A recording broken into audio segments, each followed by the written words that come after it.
Hello guys, welcome to this new class. Today we're going to learn about simple future with the word will. You will learn about all of the grammatic rules and special things to improve your skills with this tense. So let's go.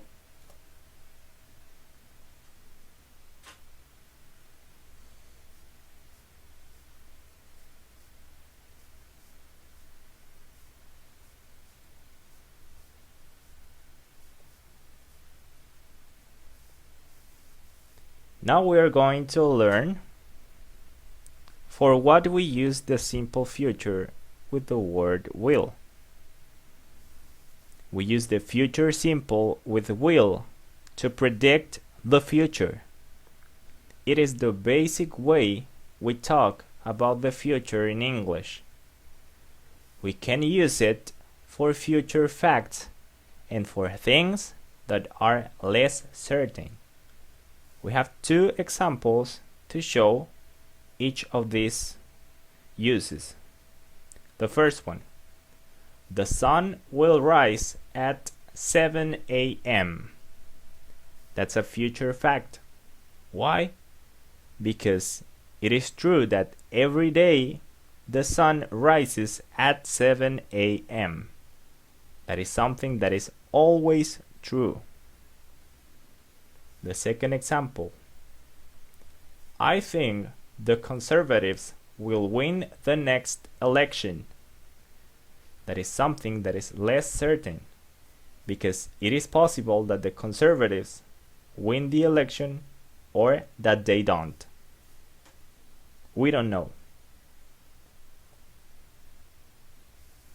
We also use the simple future to make promises, requests, refusals, or offers. This is sometimes called volitional or voluntary will. It's about wanting to do something or not wanting to do something in the future. We have three examples. I'll help you with your homework. Will you give me a hand? I won't go. In these three sentences, we are expressing the will or the voluntary will of doing something, not doing something, and asking somebody to help us with something.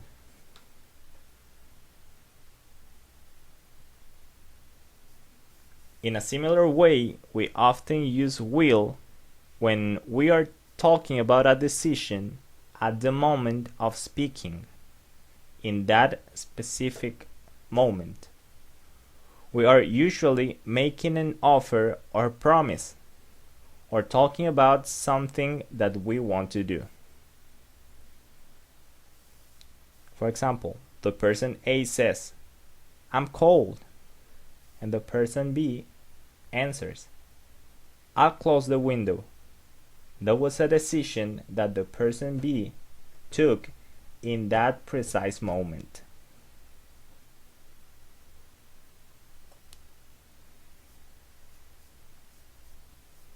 We also use the simple future with will in the first conditional and in other sentences that have a conditional feeling. In the following sentences, the blue part is the one that has the conditional expression. The first one, if it doesn't rain, we'll go to the park. The condition is that it doesn't rain, so they can go to the park. The second example, let's arrive early. That will give us time to relax.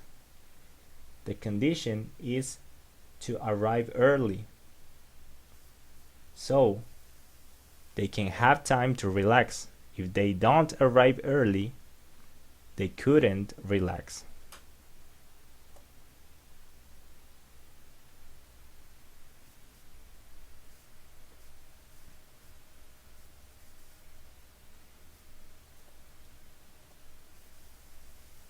Now let's look at the structures of the simple future with will. For the affirmative form, we have, in first place, subject plus will plus the verb in infinitive plus the complement. She will arrive at 7:30 as usually.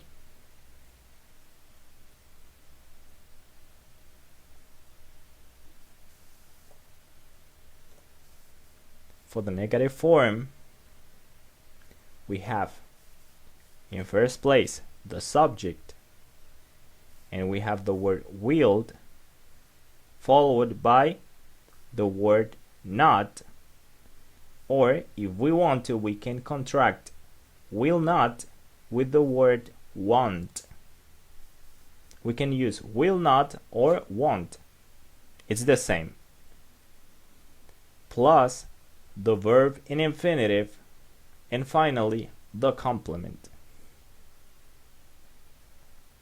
George and Amy won't get up early if you don't knock the door.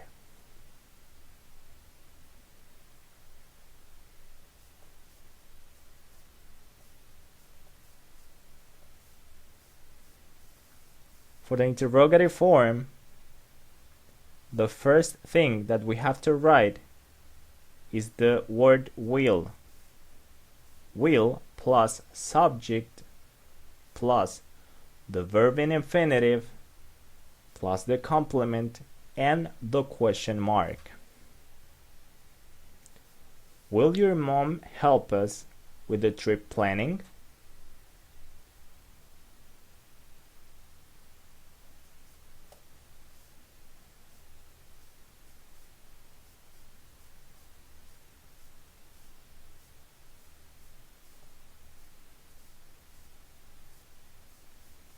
We should know that we can contract the will form with the personal pronouns in the following way. For I will, we can find I'll. With you will, we can find you'll. For he will, he'll. For she will, she'll. For it will, it'll. For we will, we'll. For you will, you'll. And for they will, they'll. That's very common when you're speaking with other person, that you can hear them using contractions, or even in less formal situations.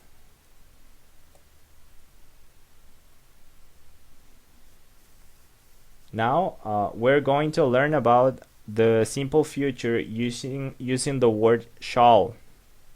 The word shall is used mainly in the forms shall I and shall we in British English. These forms are used when you want to get someone's opinion, especially for offers and suggestions. We have two examples, and the first one says, shall I open the window? It means, do you want me to open the window? I want to know your opinion. The second example, where shall we go tonight? What's your opinion about the place that we should choose to go tonight? I want to know your opinion.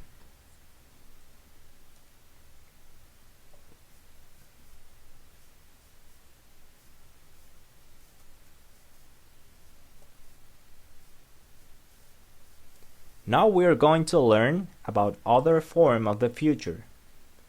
Future with be going to. We often use be going to talk about our future intentions and plans. We have usually made our plans before the moment of speaking. We have one example of two people talking. The first one says, "We've run out of milk." And the person B answers, "I know. I'm going to buy some." The person B is speaking or is talking about its future intentions or plans. He's planning about going and buy milk. By the way, the expression or the verb run out of something, means not to have something because it's spent or unavailable. They doesn't have milk. In this case, run out of milk means that they don't have milk.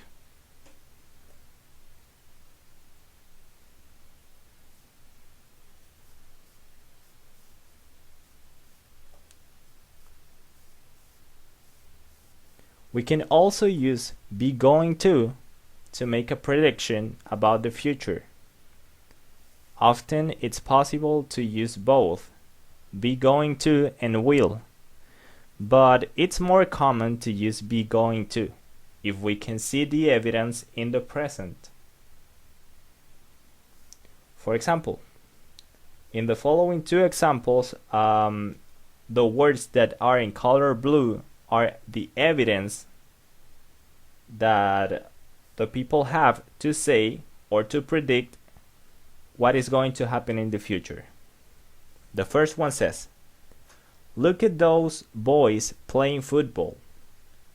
They're going to break the window." What is the evidence to predict that? That they are looking at those boys playing football. The second example says, "The sky is getting darker and darker. It's going to rain." What is the evidence to predict that it's going to rain? That the sky is getting darker and darker. Now let's look at the structure of the simple future with be going to in the affirmative form. In first place, we have the subject plus the verb to be plus going to plus the verb in infinitive and finally the complement. I'm hungry. I'm going to prepare a big sandwich.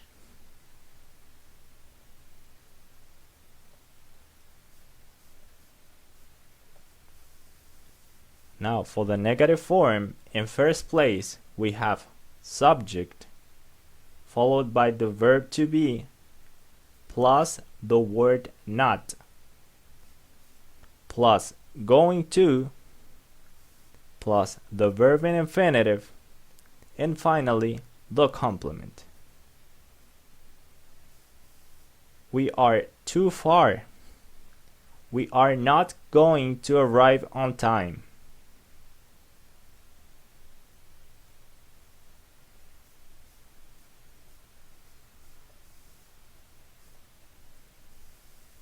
Now, for the interrogative form, in first place we have the verb to be, followed by the subject, going to, the verb in infinitive, the complement, and the question mark, of course.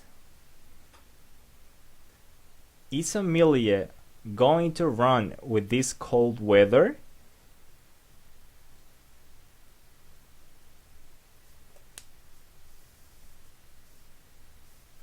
We could find the going to form contracted to sound more familiar and less formal. We can see that some people express the words going to as gonna. For example, she's gonna bring the snacks in a minute. Gonna is the same word going to, but contracted in a less formal way to sound more familiar between your friends or with your family, but not in a formal situation.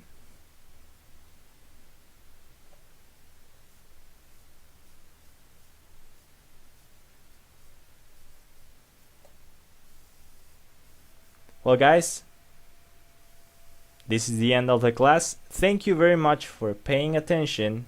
I hope you liked the class, and I'll see you soon to do some exercises and help you to improve your skills in this topic. See you soon. Bye bye.